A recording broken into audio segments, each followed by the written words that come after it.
pourquoi vous devez avoir pour valeur ne jamais tromper. Moi, c'est quelque chose que j'ai personnellement, qui me suit depuis, c'est un créneau que j'ai en tête depuis très longtemps. Je vais même envie de dire c'est inné parce que c'est une des choses rares dont je n'ai pas besoin de forcer. C'est une valeur ancrée personnellement en moi où je sais personnellement qu'il ne faut pas le faire. Mais ça n'empêche que ça m'arrive des fois de dire des choses que je fais pas. Voilà. Mais dans ma conscience personnelle, je sais que vraiment tromper, non, faut pas le faire. Et je vais vous dire pourquoi il faut pas le faire. Vous savez, déjà, je me suis rendu compte d'une chose. Et c'est extrêmement grave. Le mensonge nous prive de deux choses. Premièrement, ça nous prive d'amis réellement qui on va compter. Et deuxièmement, le mensonge ternit votre réputation. Dans le sens où, quand vous dites quelque chose que vous n'allez pas faire, on ne vous prend plus au sérieux à la suite. C'est-à-dire, si vous venez aujourd'hui, vous dites, je veux faire, je sais pas, je vais organiser une fête, tel jour, à telle heure, à tel moment. Vous ne le faites pas. La deuxième fois qu'on le fait, déjà, on ne vous écoute plus avec la même attention. Autre chose, c'est qu'on ne vous prend plus avec la même considération. Et donc, votre statut a fondamentalement baissé.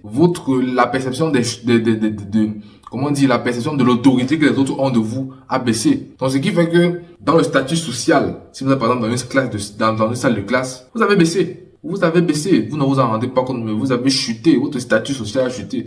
Statut social étant la chose très souvent qui est perçue comme la plus importante, ne blaguez pas avec. Donc, pourquoi ne faut-il pas tromper? Vous savez, moi j'écoute souvent, ça m'est arrivé beaucoup d'écouter des personnes qui disaient tromper par je ne sais quoi, par amour. En fait, personnellement, je ne peux pas comprendre. Je suis jamais tombé amoureux, donc je peux pas vous dire si c'est vrai ou pas. Mais, je suis de ceux vraiment qui pensent que vous ne pouvez pas avoir un ami, par exemple, qui trompe. Je vais vous prendre un exemple. Imaginez votre ami, il a sa femme, et il trompe sa femme. Comment est-ce que vous allez le prendre au sérieux? Vous pouvez faire du business ensemble, parce que le business, on s'en fout de la famille, tout ça. Non, c'est l'argent. Mais vous ne pouvez pas le prendre pour partenaire d'affaires. C'est-à-dire, quand il dit partenaire d'affaires, c'est une personne sur qui vous comptez réellement, et que, c'est-à-dire, vous comptez réellement sur lui. Vous ne pouvez pas le prendre pour cette personne-là.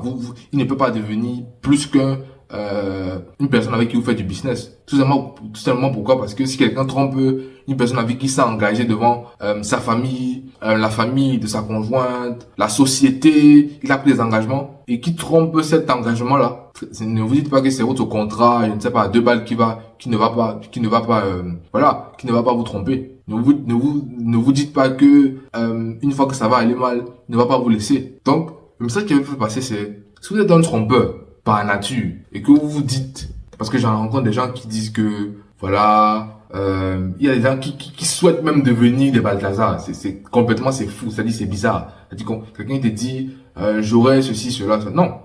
C'est-à-dire, soyez carré quand même. Surtout sur la fait de tromper, parce que moi j'estime que quelqu'un qui le fait, peut pas le faire confiance. Pas tromper ta femme demain, tiens mon pote, tiens mon ami. Impossible. Parce que c'est qu'on n'est pas dans la même, comment dire, on n'a pas dans le même cadre de priorité. On n'a pas le même cadre de valeur, pardon. Et donc, si on ne partage pas les mêmes valeurs, c'est sûr qu'on ne peut pas être dans le même cercle. On peut pas être dans la même secte. Tout ce que vous voulez. C'est impossible. Quand je parle de secte, je ne parle pas forcément de sorcellerie. Je parle de secte au premier degré. Donc, un groupe de personnes qui s'unissent pour faire de grandes choses, pour faire des choses, beaucoup plus qu'à leur échelle personnelle. Donc, en bon entendeur, salut. Ne trompez pas.